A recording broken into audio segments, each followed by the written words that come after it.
I remember my first service at UUFRC back in August of 2018.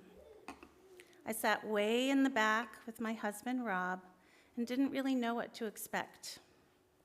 As the service unfolded, several members of the community read reflections about their experiences in nature. The writing was beautiful, honest, and relatable. Each person told their own story.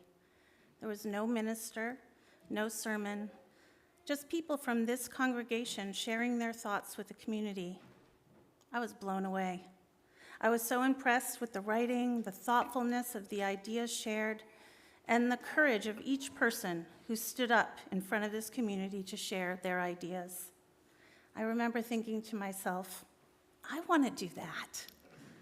I want to be part of this place. Before attending UUFRC, I was not a writer. I had never gotten up in front of people to share my own experiences. Now, don't get me wrong. I love acting and performing. I like being the center of attention, and I love myself a microphone.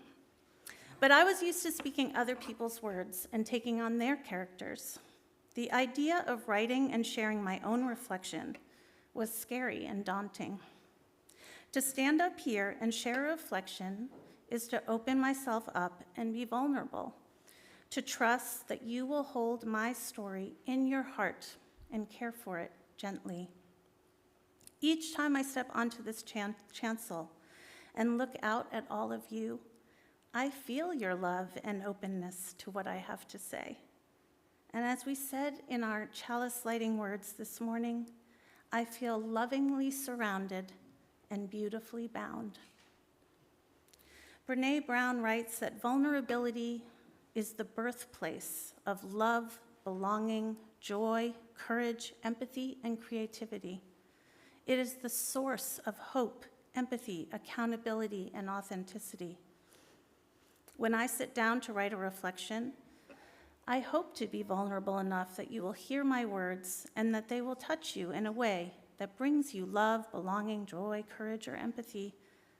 That's a high bar, and honestly, doing all of those things might not be possible. Like a little joy right there. But if I can offer even one of them, that is reason enough for me to be here with you. My ability to write and share did not come without effort. The first thing I did was join Beth Harrison's spiritual autobiography class. I remember hating the first few things I wrote. It was hard. And when others in the group shared, I was so impressed. It took time for me to build my writing muscles, to find the right words, and to figure out which stories I wanted to tell. That class was incredibly helpful, and I followed it with a spiritual voice class taught by Kate Hand and Mary McKay. I eventually went on to teach a version of that class this year with Reverend Brian. And through teaching that class, I got to know several of you and hear your stories. These experiences have helped anchor me in this community. They've helped me build confidence as a writer, deepen my skills as a teacher, and form meaningful relationships with people I might not otherwise have known. In sharing our stories, we become more than fellow congregants. We become companions on one another's journey. Writing these reflections has also changed the way I move through the world. It's taught me to pay closer attention, to notice moments of joy, struggle, gratitude, and growth. It's helped me make meaning from my experiences and find connections between my life and the life of others. I know when I sit where you are and listen to members of our congregation share their thoughts with me, I feel honored to learn more about each of you. It brings me closer and helps me to know you, to truly see you. And in seeing you, I also know and see myself. That, I think, is one of the gifts of community. Belonging grows when we share our stories and listen deeply to one another. Through your experiences, I discover new ways of understanding my own life, and through your joys and struggles, I am reminded of our shared humanity.